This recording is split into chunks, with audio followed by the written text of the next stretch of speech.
Bismillahirrahmanirrahim. Assalamualaikum warahmatullahi wabarakatuh. Alhamdulillahil wahidil qahhar, al-azizul ghaffar, mukawwirul laili 'alan nahar, tabsiratan liulil qulubi wal absar. Asyhadu an la ilaha illallah wahdahu la syarikalah, wa asyhadu anna Muhammadan 'abduhu wa rasuluh. Allahumma salli ala Muhammad wa ala ali Muhammad kama sallaita ala Ibrahim wa ala ali Ibrahim wa barik ala Muhammad wa ala ali Muhammad kama barakta ala Ibrahim wa ala ali Ibrahim innaka Hamidum Majid. Qala Allah Ta'ala fi kitabihil karim ba'da a'udzu billahi minasyaitonir rajim. Bismillahirrahmanirrahim. Ya ayyuhalladzina amanu taqullaha haqqa tuqatih wa la tamutunna illa wa antum muslimun. Jamaah yang dimuliakan Allah Ta'ala, alhamdulillah dengan izinnya Allah memberikan keberkahan kepada kita, memberikan banyak kenikmatan kepada kita, sehingga kita dapat sama-sama datang dari rumah kita masing-masing. Dengan mudahnya akses dari rumah kita masing-masing untuk menuju masjid yang mulia ini, sama-sama kita belajar, sama-sama kita meramaikan, memakmurkan masjid ini. Dengan izin Allah Ta'ala, pada malam hari ini kita melanjutkan kajian kita, yaitu tafsir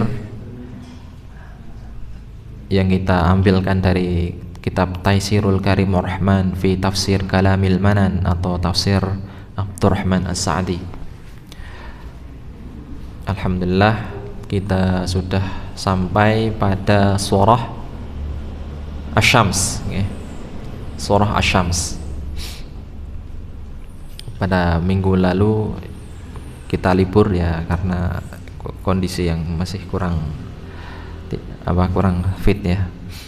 Ya, meskipun pada malam hari ini ya dengan izin Allah memberikan kebaikan sehingga kita masih bisa melaksanakannya, kajian malam Jumat ini. Insyaallah pada malam hari ini kita mengkaji surah Asy-Syams.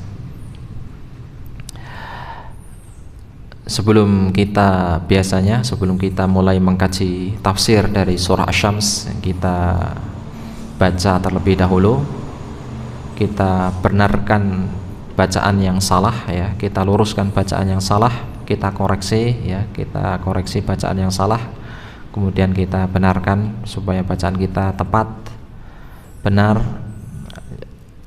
dan sesuai dengan kaidah-kaidah tajwid ataupun sesuai dengan apa yang sudah diajarkan oleh Rasulullah Sallallahu Alaihi Wasallam.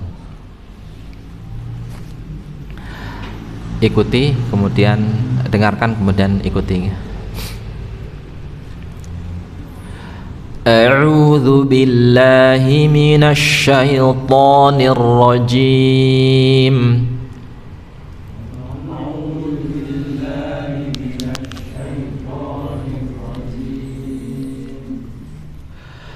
Bismillahirrahmanirrahim.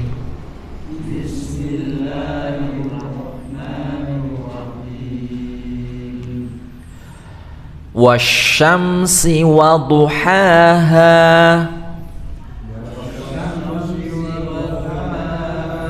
Ya, langsung masuk kepada alif lam syamsiyah, alif lam syamsiyah atau langsung ada tasydidnya.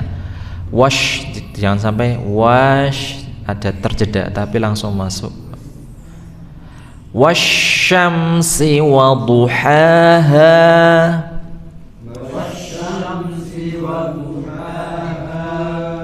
Ya, ha dengan ha jangan sampai terbalik ya, ataupun sama. Ha bukan, tapi waduha ha.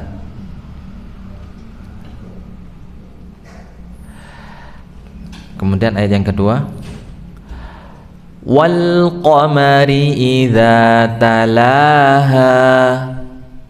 Wal qamari idza talaha. Ya, huruf akhir ayat itu jangan sampai dibaca lebih dari 2 harokat, karena ini panjangnya namanya adalah mat tabi'i atau mat asli. Jadi mat asli tetap sama dibaca 2 harokat ya. Mat asli ngertos ya? Mat asli, mat tabi'i. Mat asli itu kan hamzah maaf, alif, waw dan ya. Alif sebelumnya sebelumnya itu perharokat fathah, waw sebelumnya perharokat dhammah, dan ya sebelumnya perharokat kasrah. Ini namanya mat asli atau mat tabi'i. Jadi setiap akhir ayat, meskipun di akhir ayat itu mat tabi'i, maka tetap dibaca 2 harokat, tidak boleh dibaca lebih dari 2 harokat ya. Wal qamari idza talaha. Wal qamari idza talaha.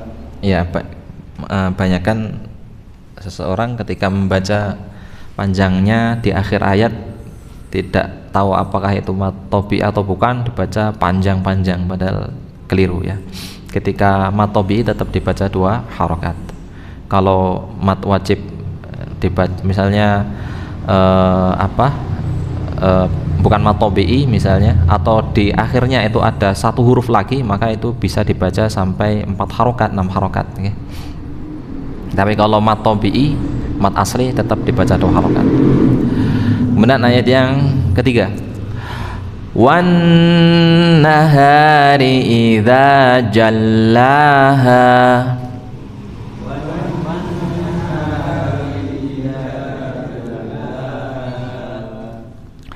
Wal laili idza yaghshaha.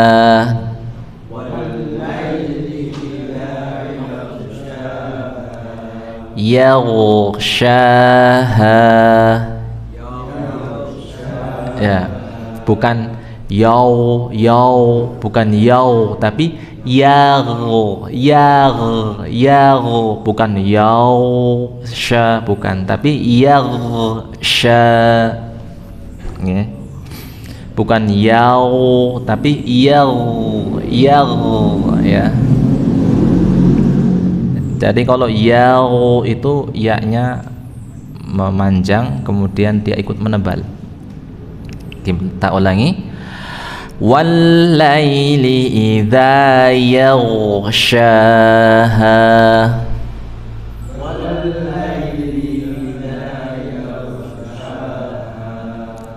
Ya. Was-samaa'i wa ma banaha.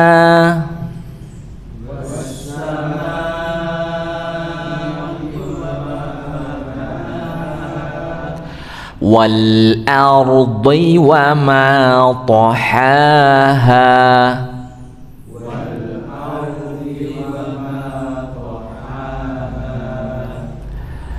Wa nafsin wa ma sawwaha.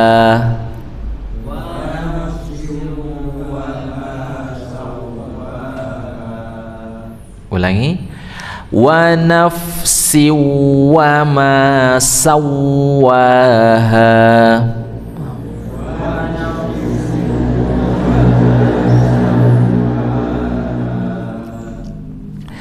Fa'alhamaha fujuraha wa taqwaha.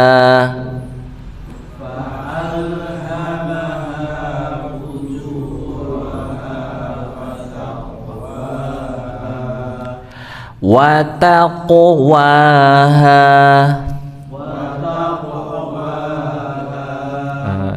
Nggih sami nggih, bukan wa taqo, bukan toko, tapi tako, bukan toko. Bisa membedakan nggak? Toko dengan tako, toko, tako.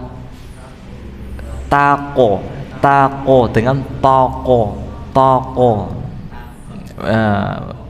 tipis ini, tapi berbeda, tidak toko tapi tako. Saya ulangi, dengarkan. فألهمها فجورها وتقواها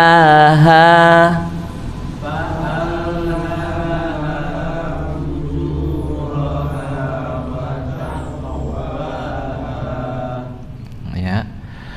قد أفلح من زكاها.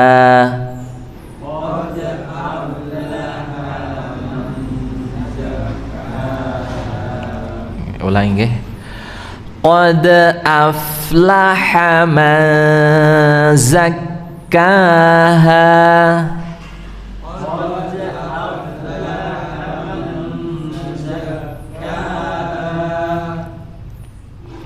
Wa qad khaba man dassaha.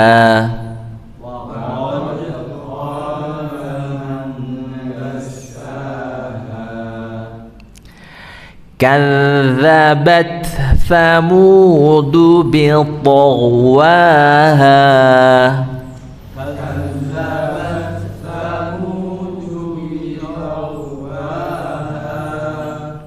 Ya, ini hanya masih tetap dibaca mad tabi'i kecuali kalau disambung, maka itu sudah menjadi mad wajib muttasil, boleh dibaca 4-6 harokat. Ulangi nggih. كذبت ثمود بطغواها.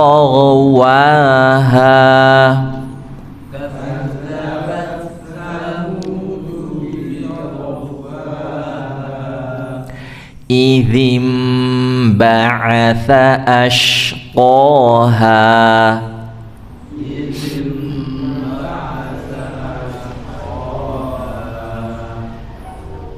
Ulangi. إذ انبعث أشقاها.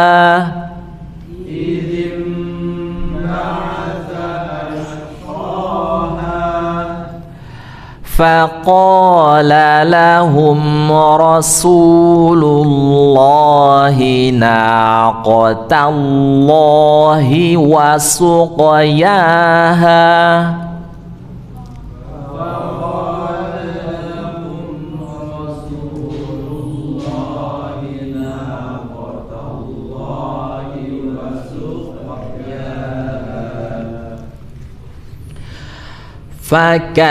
فكذبوه فعقروها فدمدم عليهم ربهم بذنبهم فسواها.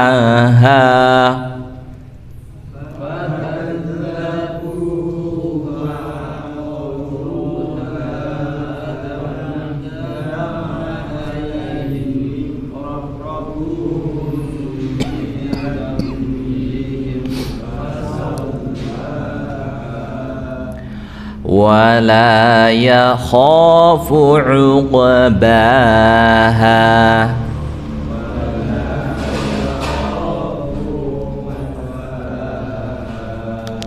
Ya, alhamdulillah kita sudah menyelesaikan ngaji kita surah Asy-Syams yang terdiri dari 15 ayat ya.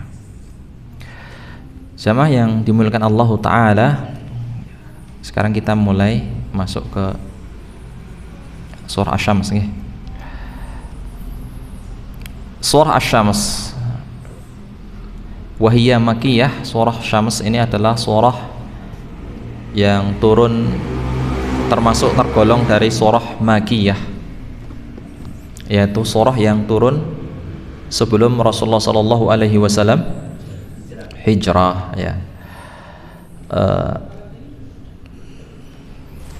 Dan surah Asy-Syams ini ya, saya sedikit menggambarkan bahwa dalam surah Asy-Syams ini bercerita sedikit ya, bercerita sedikit terkait dengan salah seorang nabi ya, salah seorang nabi dari golongan Arab, bangsa Arab, yaitu Nabi Saleh.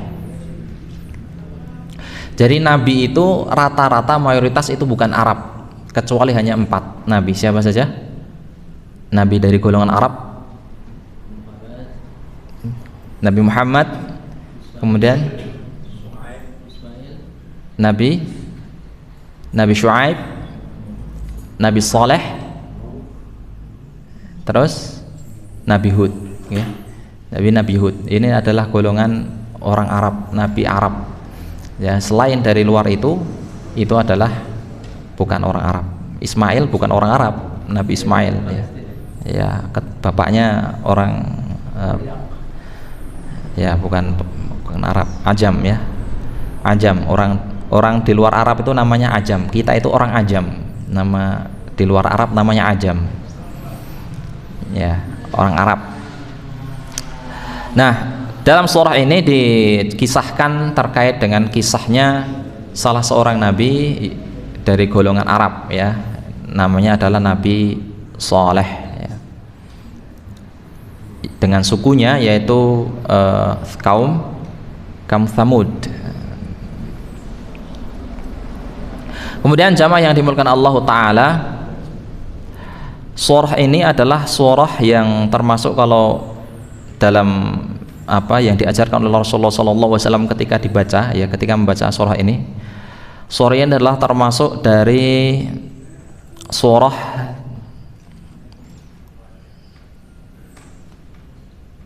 Qisarul Mufassal, ya, maaf, Awasitil Mufassal. Maksudnya bahwa Rasulullah SAW mengajarkan kepada para sahabatnya, ya. Jadi dulu itu Al-Quran sebelum seperti kita, ya, seperti terbukukan seperti kita, Al-Quran ini terdiri dari 30 juz, itu kan. Dari setiap juznya ada 10 lembar. Sebelum seperti itu Rasulullah SAW membagi Al-Quran itu ke dalam beberapa bagian agar supaya mudah dihafal oleh para sahabat. Yang pertama itu adalah Sab'ut Tuwal, namanya adalah Sab'ut Tiwal atau Sab'ut Tuwal, 7 surat yang panjang-panjang, ya. Yaitu terdiri dari surah Al-Baqarah, kemudian setelahnya surah Al-Imran, kemudian setelahnya surah An-Nisa, kemudian surah Al-Maidah, kemudian surah Al-An'am, kemudian surah Al-A'raf, kemudian At-Taubah, ya. Nah, itu adalah Sab'ut Tuwal, 7 ayat, 7 surat yang panjang-panjang, ya. Nah, kemudian yang kedua adalah Al-Mi'un. Al-Mi'un ini adalah surat yang terdiri dari 100 ayat ke atas, itu namanya Al-Mi'un, ya. Ya, contohnya diantaranya adalah surah Yunus, ya, surah Yunus setelah surah At-Taubah, ya. Kemudian surah Ar-Ra'd, kemudian surah Al-Hijr dan seterusnya. Kemudian ada namanya yang terakhir, namanya adalah Al-Mufassal, ya. Al-Mufassal ini adalah surah yang pendek-pendek, yang ringkes-ringkes, pendek-pendek, ya. Nah, surah Al-Mufassal ini dibagi menjadi 3 bagian. Yang pertama adalah Qisarul Mufassal. Nah, Qisarul Mufassal ini dimulai dari, kalau juz 30 itu dimulai dari surah Ad-Duha sampai surah An-Nas, ya. Ad-Duha sudah kita selesai, ya, sudah lewat nih Ad-Duha. Setelah Ad-Duha surat apa kemarin? Setelah surat Ad-Duha surat apa? Setelah surah Ad-Duha, Alam Nashrah, benar. Setelah Ad-Duha surah Alam Nashrah. Kemudian setelah Alam Nashrah surah At-Tin. Kemudian Al-Alaq. Nah, itu sampai surah An-Nas namanya Qisarul Mufassal, surah yang pendek-pendek, yang ringkes-ringkes. Nah, kemudian yang kedua Awasitil Mufassal. Nah, Awasitil Mufassal ini dimulai dari surah An-Naba sampai surah Al-Lail, yang kemarin 2 minggu lalu kita belajar surah Al-Lail, ya. Dari surah An-Naba sampai surah Al-Lail, itu namanya Awasitil Mufassal. Nah, Dulu para sahabat itu menghafalnya seperti itu, mulai dari ada yang ya dari Kisorul Mufassal, Awasitil Mufassal ya dan lain sebagainya. Kemudian yang terakhir adalah Tiwalul Mufassal, itu dimulai dari surah Qaf sampai surah Al-Mursalat. Al-Mursalat juz 29 ya. Surah Qaf itu juz yang ke-27 ya. Jamaah yang dimulakan Allah Ta'ala. Nah, itu para sahabat Rasulullah Sallallahu Alaihi Wasallam mengajarkan kepada para sahabatnya pembagian terkait dengan surah-surah yang ada dalam Al-Quran. Nah, suatu ketika Mu'adz bin Jabal pernah menjadi imam di suatu masjid, suatu masjid. Beliau sholat isya. Kemudian dimakmumi oleh beberapa orang. Tentunya dimakmumi oleh jamaahnya gitu. Yang beliau baca itu surah Al-Baqarah, coba bayangin ya. Beliau dalam sholat isya membaca surah Al-Baqarah, termasuk dari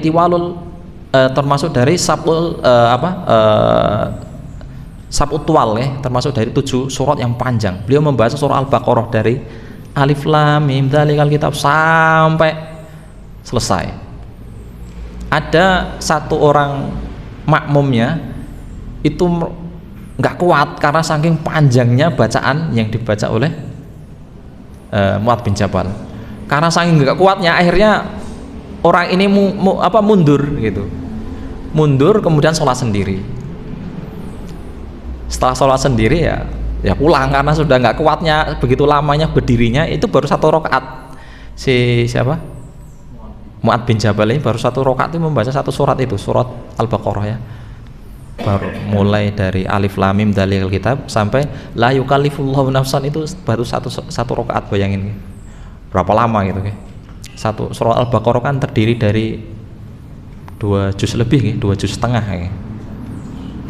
2 juz setengah itu dibaca 1 rakaat, lamanya kayak seperti apa kalau orang nggak biasa?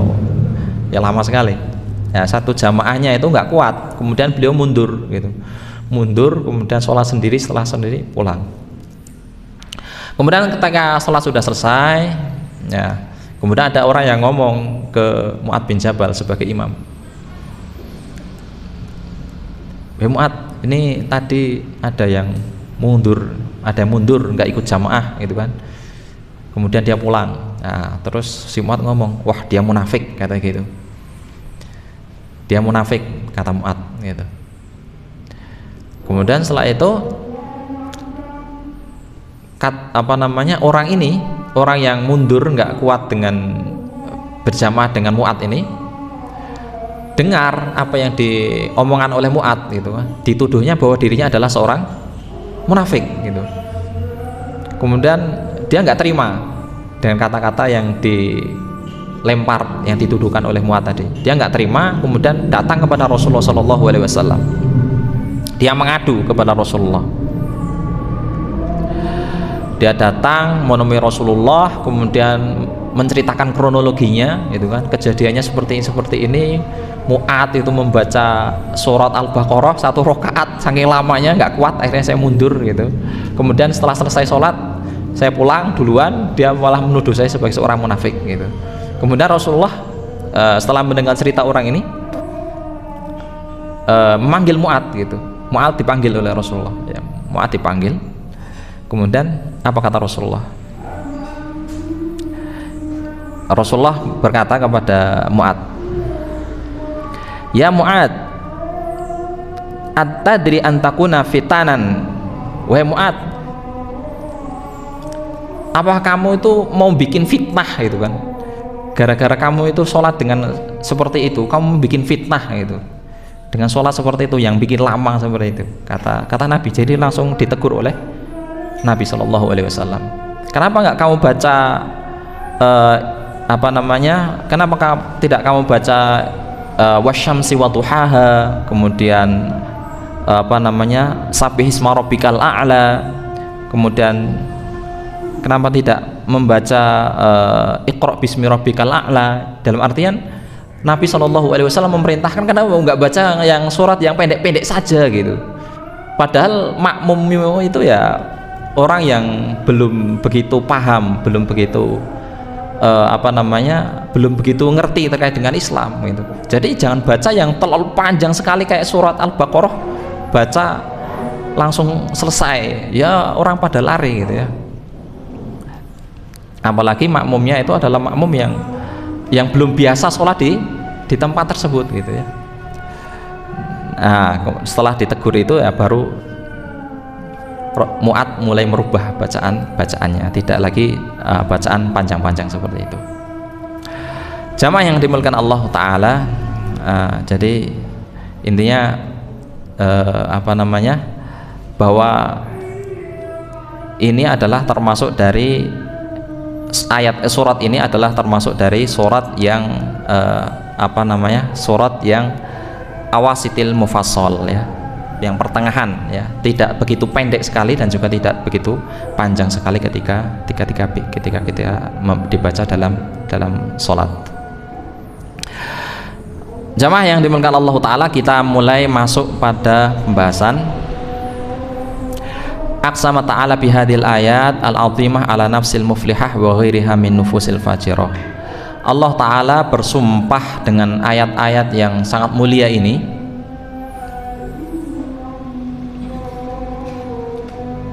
terhadap terhadap jiwa yang beruntung ya, jiwa yang beruntung dan juga jiwa yang fajir itu. Faqala, kemudian Allah Ta'ala berfirman, wasyamsi waduhaha ya, demi asyams ya, demi matahari, waduhaha dan waktu duha. Waktu duha ay nuruha wa nafa'ah asatir minha ya, yaitu cahayanya dan kemanfaatan yang bersumber dari matahari ya. Di ayat pertama Allah Subhanahu wa taala bersumpah dengan matahari wa duhaha dan waktu duha. Kita mengetahui ya bahwa matahari itu adalah sebagai sumber energi bagi kehidupan manusia yang ada di muka bumi. Matahari memberikan panas yang stabil tentunya di setiap masing-masing daerah gitu. Di Parakan ya memiliki panas yang stabil ya. Ketika dia rendah dia akan mencapai titik tertentu, dan ketika dia panas akan mencapai titik tertentu ya. Mungkin kisaran ketika puncaknya panas di Parakan itu sampai berapa Pak? Nyampe 35 derajat. Paling panas pernah nggak nyampe 35 derajat? Panas matahari pernah nggak nyampe 35 derajat di Parakan? Kayaknya nggak pernah ya. Paling 30 ya, paling panas itu mungkin. Paling 30 itu sudah paling panas sekali kalau di Parakan. Tapi kalau di luar negeri sana ya itu ya sampai 45 derajat bahkan 50 derajat ya, pernah sampai ya. Di Saudi itu juga wah luar biasa panas sekali, nyampe 40-an lebih, 45 derajat lebih pernah panasnya, bukan main. Bahkan waktu itu pernah waktu asar ya, habis asar jam 5 itu saya lihat suhu perkiraan suhu ini luar itu ya, itu masih 39 derajat itu habis asar sekitar jam 4-an lewat itu masih 39 derajat, itu masih panas sekali di sana waktu itu. Nah, setiap daerah ini memiliki suhu panas yang berbeda-beda dan itu stabil ya. Tidak mungkin di Saudi itu sampai di panas tertentu itu dia sampai turun bahkan sampai minus ya. Yang biasanya panasnya derajat sampai minus itu nggak mungkin, karena memang sudah ditentukan oleh Allah Ta'ala bahwa panasnya matahari itu stabil ya, dan memberikan kehidupan bagi makhluk yang ada di dalam bumi ya, yang ada di bumi itu sudah ditentukan oleh Allah Subhanahu wa taala kehidupannya, ketergantungannya kepada panas daripada matahari ya. Sudah dari jaraknya ya, kemudian tempat peredarannya itu sudah ditentukan oleh Allah Ta'ala tentang kemanfaatan matahari. wasyamsi waduhaha, demi matahari dan duha dan waktu duha ya. Jadi ketergantungan Allah Subhanahu wa taala di ayat pertama itu bersumpah dengan matahari dan waktu duha, karena ya di ayat pertama ini menunjukkan bahwa Allah Subhanahu wa taala bersumpah kepada makhluknya ya sesuai dengan kehendaknya, karena memang di sana ada sesuatu yang Allah Subhanahu wa taala ingin tunjukkan kepada manusia, bahwa memang manusia itu pasti butuh dengan yang namanya matahari ya. Tidak mungkin manusia hidup tanpa adanya matahari ya. Tidak mungkin manusia itu akan hidup tanpa adanya panas daripada matahari, karena begitu besar manfaat yang ditimbulkan dari matahari itu sendiri ya. Makanya di ayat pertama Allah Subhanahu wa taala bersumpah dengan wasyamsi waduhaha ya, demi matahari, waduhaha, dan juga waktu duha ya. Dan sudah Allah Subhanahu wa taala tetapkan bahwa matahari itu akan berputar sesuai dengan putarannya, sesuai dengan edarannya, garis edarnya ya. Dia tidak akan terlalu jauh ya, dia juga tidak akan terlalu dekat ya. Kalau terlalu jauh pasti manusia akan kedinginan, kalau terlalu dekat ya bisa jadi manusia akan kepanasan. Dan matahari itu sendiri adalah makhluk Allah yang tidak akan habis energi, yang tidak akan yang tidak akan habis energinya ya. Dia sudah berputar, sudah ada sejak ribuan tahun yang lalu ya. Matahari memberikan manfaat kepada manusia ya, yang berbeda daripada ciptaan manusia itu sendiri ya. Ada satu negara ya, kalau kita baca berita itu, ada satu negara yang mencoba menciptakan matahari buatan ya, di Cina ya, tahun 2020 kalau salah, dia mengorbitkan matahari buatan ya. Tapi hanya bertahan sebentar ya, sekitar 20-an menit, nggak nyampe, tapi setelah itu redup lagi ya.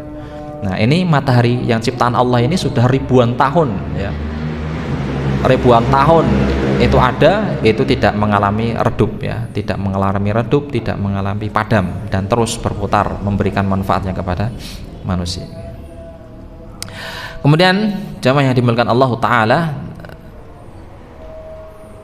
ayat yang kedua, wal qamari idza talaha, demi al-qamar yaitu demi bulan, idza talaha, apabila mengelilinginya, apabila mengiringi matahari, mengikuti matahari ya. Ai tabi'aha fil manazil wan nur, yaitu maksudnya adalah qamar itu, bulan itu mengikuti peredarannya, itu mengikuti peredaran matahari ya. Di saat matahari tenggelam maka muncullah itu bulan ya. Di saat-saat tertentu ya dia akan bulan itu mengalami sempurna atau bulan purnama gitu. Saat tertentu dia akan mengalami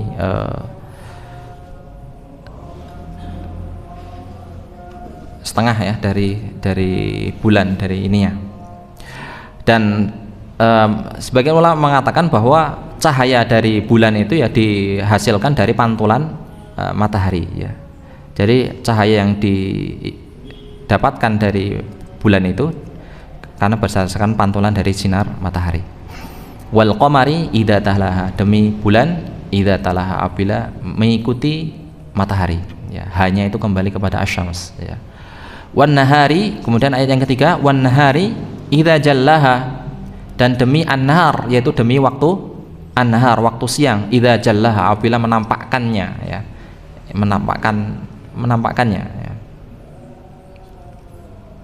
Ai jalla ma'ala wajhil ardi wa awdahuhu ya, yaitu menampakkan setiap apa yang ada di atas muka bumi ya, dengan terang, dengan jelas ya.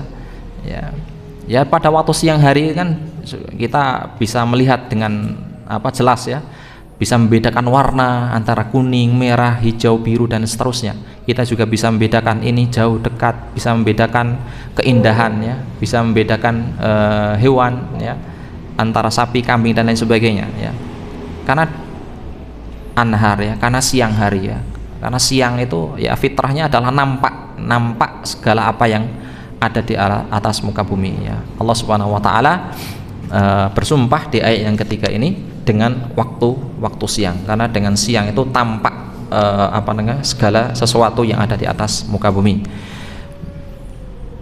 Kemudian di ayat yang keempat, wal laili idza yaghshaha, demi malam idza yaghshaha, apabila menutupinya, ya.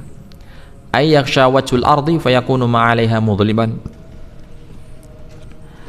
Maksudnya adalah menutupi segala apa yang ada di atas bumi, sehingga yang ada di atas bumi itu tertutup, ya. Tertutup, nggak kelihatan, ya.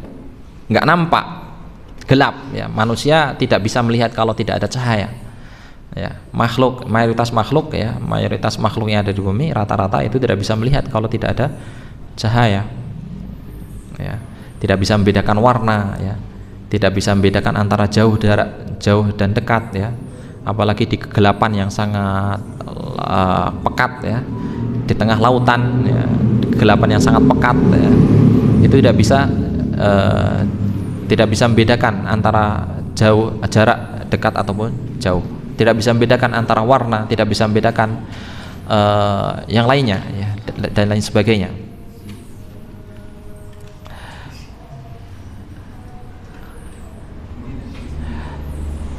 Jamaah yang dimuliakan Allah Ta'ala, fatu'aqibu dhulmatu wadh-dhiya'u wasyamsu wal qamaru ala hadzal alam bintidhami wa itqani wa qiyam li masalihil ibad, ya.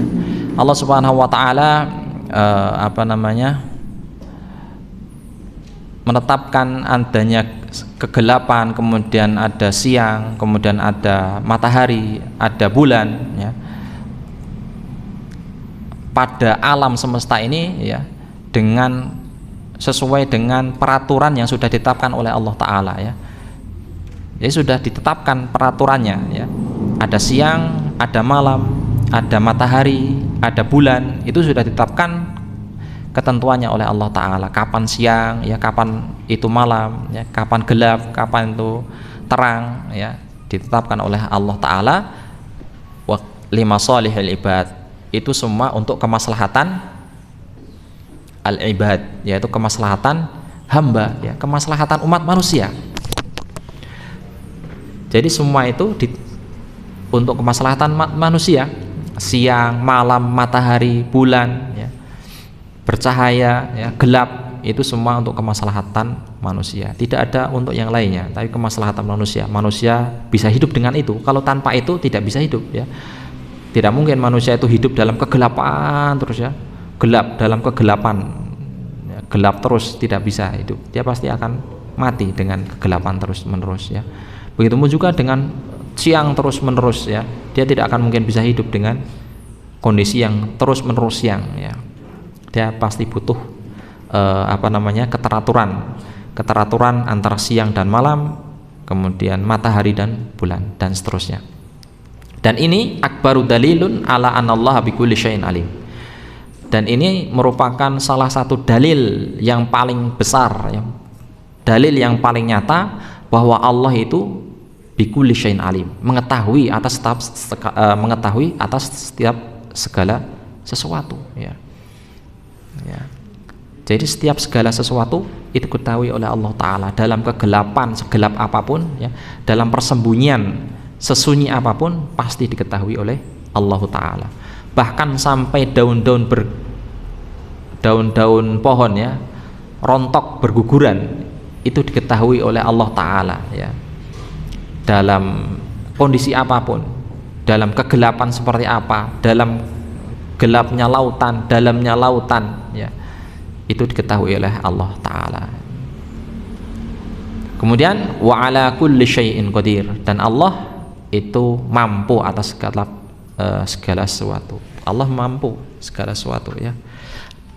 Wa ala kulli syai'in qadir, dan Allah itu mampu atas setiap segala sesuatu. Wa annahul ma'bud wahdahu alladhi kullu ma'bud siwahu fabatilun, ya. Dan Allah itu adalah al-ma'bud. Allah itu adalah zat yang diibadahi, ya. Zat yang ibadahi, ya, satu-satunya zat, satu-satunya yang diibadahi, ya. Alladzi kullu ma'budin siwahu fabatil.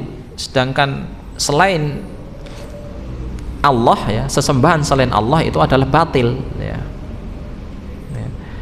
Jadi Allah Subhanahu wa taala itu adalah satu-satunya zat yang berhak untuk diibadahi, ya.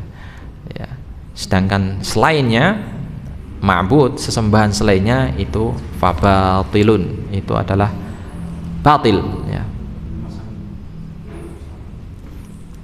Makanya alam semesta ini tidak akan mungkin, ya, berjalan dengan sendirinya. Maka terbantahlah, ya, orang-orang ateis yang mengatakan bahwa alam semesta ini berjalan dengan sendirinya, ya. Tidak mungkin seperti itu, karena Allah Ta'ala yang telah menciptakan peraturan semuanya, ya.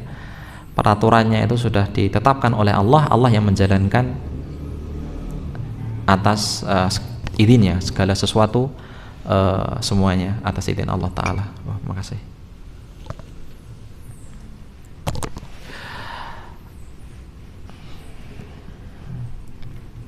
Dan Allah adalah satu-satunya zat yang berhak untuk dibadahi, ya. Kemudian ayat yang selanjutnya, ayat yang kelima, was-sama'i wa ma banaha, was-sama'i, demi langit, wa ma banaha, ya, dan apa yang dibangunnya, ya. Ya, ini di sini ada penjelasan sedikit tentang kaidah Arab, ya, tentang kaidah bahasa Arab. Yahtamilu annama mausulah fayakunul iqsam bis sama wa ma baniha alladhi huwallahu tabaraka wa ta'ala, ya. Bisa jadi bahwa maksud ma di sini, ya, di was-sama'i wa ma, itu bisa jadi itu adalah isim mausul. Isim mausul itu isim sambung. Maka sumpahnya itu bisa jadi artinya demi langit dan yang membangunnya, yaitu Allah tabaraka wa ta'ala, ya. Ini sumpahnya seperti itu maksudnya, ya, dalam tafsir ini. Wa yahtamilu annaha masdariyah, dan bisa jadi bahwa ma itu adalah isim masdar. Fayakunul iqsam bis sama'i wa bunyaniha, ya. Maka sumpahnya itu demi langit, wa bunyaniha, dan kemegahannya, alladzi huwa ghayatun ma yuqaddiru minal ihkam wal itqan wal ihsan, ya. Dan itu sebagai tujuan hikmah, ya. Ya. Jadi ini adalah kaidah bahasa Arab, ya. Was-sama'i wa ma banaha, demi langit dan apa yang dibangunnya, ya, dan kemegahannya, ya.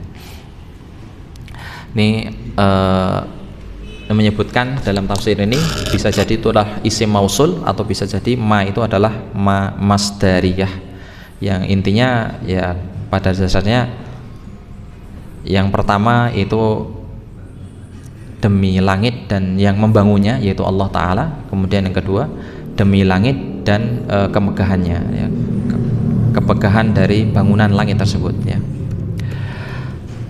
Jamaah yang dimuliakan Allah Ta'ala. Kemudian ayat yang selanjutnya, ya, was-sama'i wa ma banaha wal ardi wa ma tahaha, wal ardi wa ma tahaha, dan demi bumi, wa ma tahaha, dan yang menghamparkannya, ay maddaha wa wasi'aha, ya, terhamparnya dan luasnya, fatam kunul khalqu hina idzin minal intifa', ya. Maka makhluk itu bisa menetap ketika itu dan bisa mengambil banyak manfaat, ya, dari bumi itu, bijamil wujuhil intifa', ya. Jadi semua makhluk itu banyak bisa mengambil manfaat dari bumi yang terhampar. Yang manusia atau makhluk yang lain itu bisa hidup di atasnya, ya. Wal ardi wa ma tahaha, demi bumi, ya, yang terhampar, ya, demi bumi dan hamparannya, ya. Ya, semua makhluk, ya, bukan hanya manusia, semua makhluk secara umum itu bisa hidup di atas bumi secara baik, ya.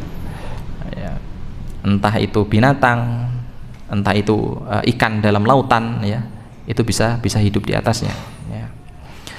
Kemudian wa nafsi wa ma sawwaha, nah, ini demi jiwa, wa ma sawwaha, dan keseimbangannya, wa nafsi wa ma sawwaha, dan demi jiwa, wa ma sawwaha, dan keseimbangannya. Yahtamilu anal murada nafsun sairul makhluqat al hayawaniyah kama yu'ayyidu hadzal umum, ya. Wa yahtamilu anal murad bil iksam bi nafsil insanil mukallaf bidalil mayati, ya. Ya, demi jiwa wa ma sawwaha, demi jiwa dan keseimbangannya, atau demi jiwa dan penyempurnaannya, ya. Ini bisa jadi maksudnya adalah maksud jiwa ini adalah maksud seluruh makhluk, ya. Bisa jadi makhluk termasuk juga di dalamnya adalah hewan, binatang secara umum. Bisa jadi maksud nafs di sini, jiwa ini adalah manusia, ya, al-mukallaf, ya. Manusia yang mukallaf, yang diberikan beban. Bidalil, dengan dalil sebagai berikut, ya. Wa ala kullin fa nafsu ayatun kabiratun min ayatil latil haqiqatun bil iksam, ya. Jadi di ayat yang ketujuh ini Allah Subhanahu wa taala bersumpah dengan jiwa,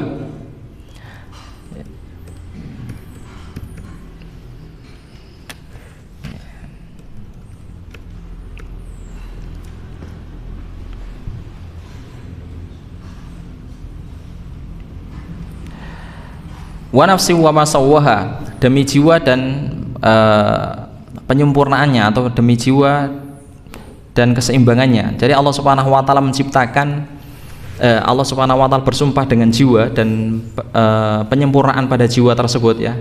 Bahwa jiwa tersebut diletakkan di sana itu ada ada rasa sayang, rasa cinta, rasa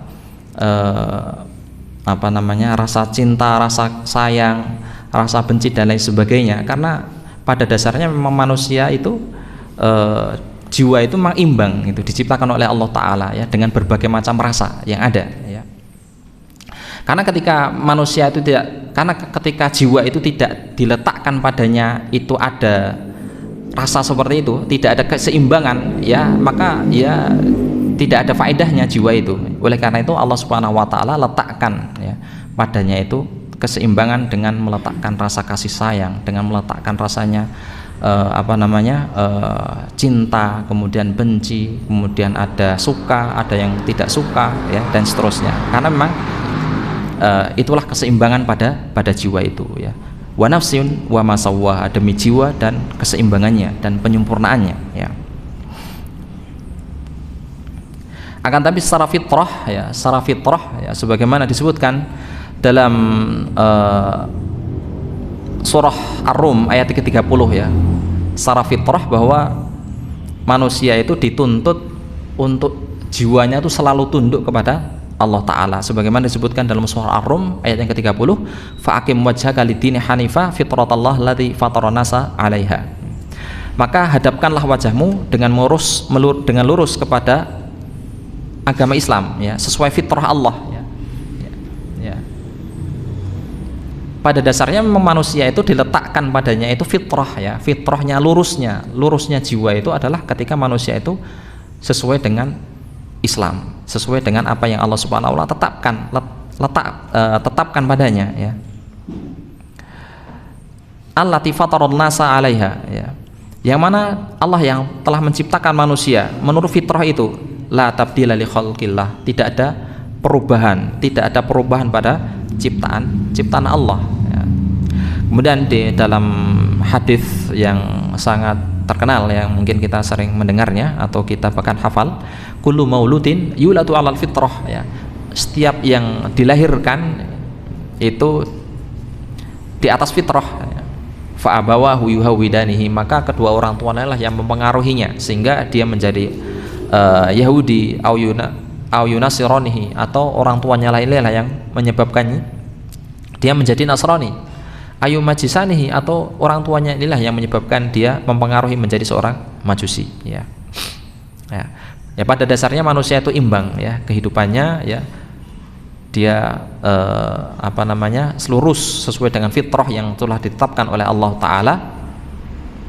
Akan tapi ketika ada yang pengaruhinya dan dia terpengaruh, maka dia akan menyimpang dari jalan yang benar.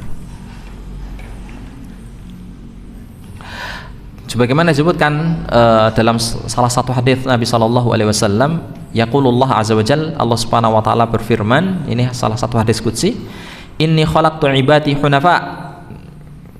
Ini hadis qudsi, yaitu hadis yang firman Allah, tapi bukan Al-Qur'an ya, tapi ini adalah hadis ya. Allah taala berfirman, inni khalaqtu ibadi hunafa. Sungguhnya aku telah menciptakan hambaku itu hunafa, dalam keadaan suci ya, lurus bersih ya. Fajtalat humus syayatin ya, maka hingga syaitan itu mendatangi mereka, fajtalat hum andinihim, lalu mereka menyelewengkan mereka dari agama mereka ya. Jadi pada dasarnya Allah Subhanahu wa taala menciptakan manusia itu dalam keadaan suci ya, lurus sesuai dengan fitrahnya. Nanti kemudian setan menyelewengkan mereka dari fitrah tersebut.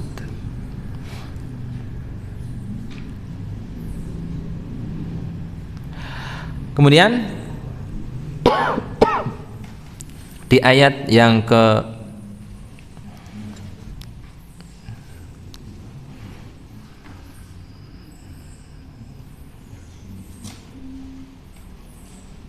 ini tidak disebutkan ya di sini ya, ayat ke-8 ya.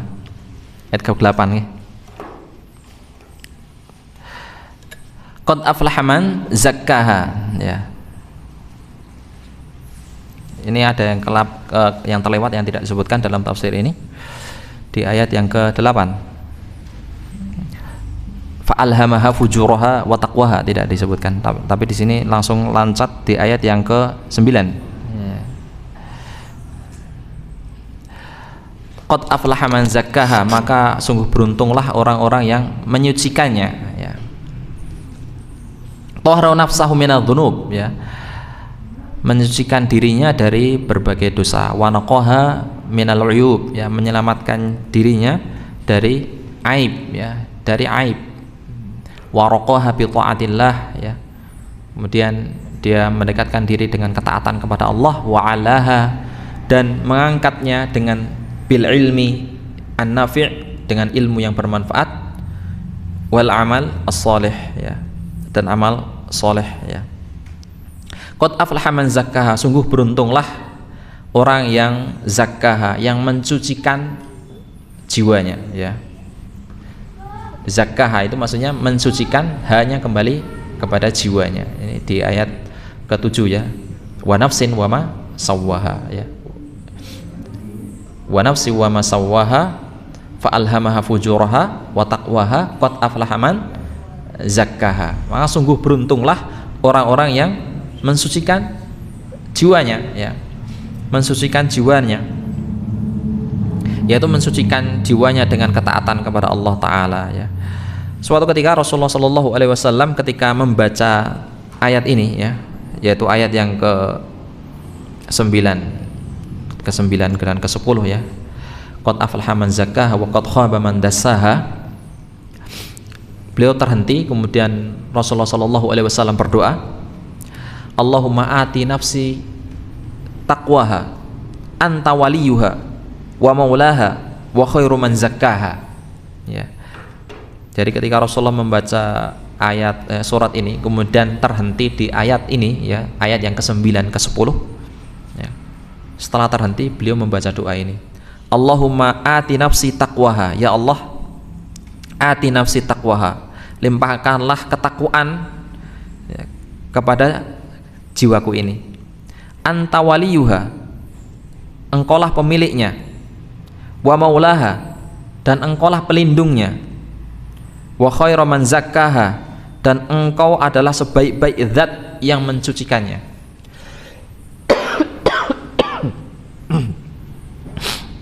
Ya. Jadi Rasulullah Shallallahu Alaihi Wasallam berdoa kepada Allah Taala agar jiwanya itu selalu disucikan, ya, agar jiwanya itu selalu dibersihkan, jiwanya itu selalu dijauhkan dari kotoran, ya, dari rasa dengki, rasa iri, rasa hasad, rasa benci dan lain sebagainya. dalam sebuah doa yang agak panjang juga yang mungkin kita pernah mendengarnya atau mungkin kita hafal ya. Juga Rasulullah SAW mengajarkan doa ya kepada kita terkait agar supaya jiwa kita itu bersih ya. Jangan sampai malah jiwa kita itu terkotori dengan berbagai macam kotoran ya. Yang akan saya bacakan doanya yang mungkin kita pernah mendengarnya. Yang pertama adalah doanya adalah Allahumma inni a'udzubika minal ajzi wal kasali wal jubni wal bukhli wal harami ya.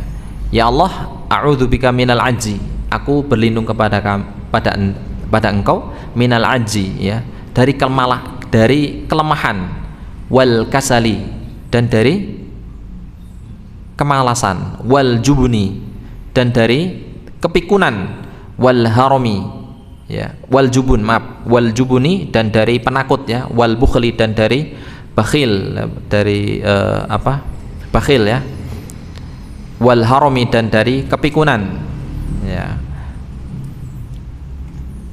Nah, ini adalah doa Rasulullah SAW dari dari kotoran jiwanya agar terjauhkan dari hal tersebut. Waqad khaba man dassaha, dan sungguh telah rugilah ya, sungguh telah celakalah man dassaha, orang yang mengotori jiwanya. Ai akhfan nafsahu al-karimah allati laysat haqiqah biqam'iha wa ikhfa'iha bitadannus birradha'il wa dunu minal uyub wal iqtiraf li dhunub wa taraka ma yukammiluha wa yanmiha wa istimali ma yashiniha wa yatsiha ya. Jadi jemaah yang dimuliakan Allah Ta'ala, dua ayat ini adalah jawabul qasam pada 7 ayat yang pertama ya. 7 ayat yang pertama kita sudah beberapa waktu lalu sudah saya jelaskan ya, ada jawabul qasam, ada qasam, ada jawabul qasam. Qasam itu adalah sumpah ya, wasyamsi wa duhaha wal qamari idza talaha wan nahari idza jallaha wal laili idza yaghsha. Ini adalah qasam ya. Nah, setelah qasam, setelah sumpah itu pasti ada jawaban ya. Kenapa Allah Subhanahu wa taala mengawali dengan sumpah? Karena memang di sana ada sesuatu yang ingin Allah Subhanahu wa taala tunjukkan, hal yang sangat luar biasa ya. Hal yang sangat luar biasa ya. Nah, jawabul qasamnya itu adalah apa? Nah, di ayat yang ke-9 dan ke-10 ini, qad aflaha man zakkaha ya. Sungguh beruntunglah orang-orang yang zakkaha ya. Allah Subhanahu wa taala ingin menunjukkan kepada kita ya, bahwa kesuksesan itu hanya bagi orang-orang yang benar-benar jiwanya itu bersih ya. Benar-benar jiwanya itu bersih sekali. Itu hanya kesuksesan hanya bagi mereka ya. Di ayat pertama ya, di ayat pertama sampai ayat yang ke-7 ya, Allah Subhanahu wa taala itu bersumpah dengan makhluknya yang kalau kita lihat itu berpasang-pasangan ya. Ada matahari, ada bulan, kemudian ada siang, ada malam, ada langit, ada bumi. Itu kan berpasang-pasangan, matahari, bulan ya, matahari, bulan, siang, malam, kemudian langit, bumi, gitu kan ya. Bahkan ada jiwa pun juga di situ. Ada yang namanya jiwa fajir, ada juga yang namanya ada jiwa takwa gitu kan. Fa'alhamaha fujuraha wa taqwaha. Nah, ini menunjukkan seperti itu ya. Bahwa dalam jiwa pun juga ada seperti itu. Ada jiwa yang fujur ya, jiwa yang selalu senang untuk melakukan perbuatan dosa. Ada juga jiwa yang suka senang untuk melakukan ketakwaan kepada Allah Ta'ala. Qadarullah ya, kita sudah 7:30.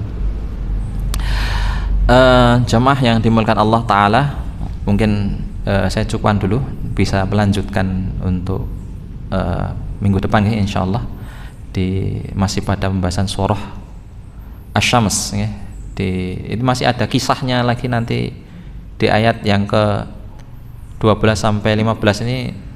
Nanti kisahnya Nabi Soleh ya. Allah Subhanahu wa taala di ayat selanjutnya itu memberikan contoh ya, memberikan contoh terkait dengan orang-orang yang fujur ya, terkait dengan orang-orang yang kotor jiwanya itu seperti apa, digambarkan di ayat yang ke-11 sampai selesai ya. Ya, digambarkan di ayat yang ke-11 sampai selesai ya. Jamaah yang dimuliakan Allah taala ya, itu adalah tafsir dari surah Asy-Syams yang kita intisarikan dari tafsir Taisirul Karimur Rahman fi tafsir Kalamil Manan ya. Ya, saya cukupkan sekian. Apabila ada kesalahan itu datang dari saya pribadi, apabila kebenaran itu atas pertolongan dari Allah taala ya, semoga bisa dipahami atas apa yang saya jelaskan. Aku qouli hadza, kita akhiri dengan doa kafaratul majlis. Subhanakallahumma bihamdika astaghfiruka wa atubu ilaika. Walhamdulillahirabbil alamin. Wassalamualaikum warahmatullahi wabarakatuh.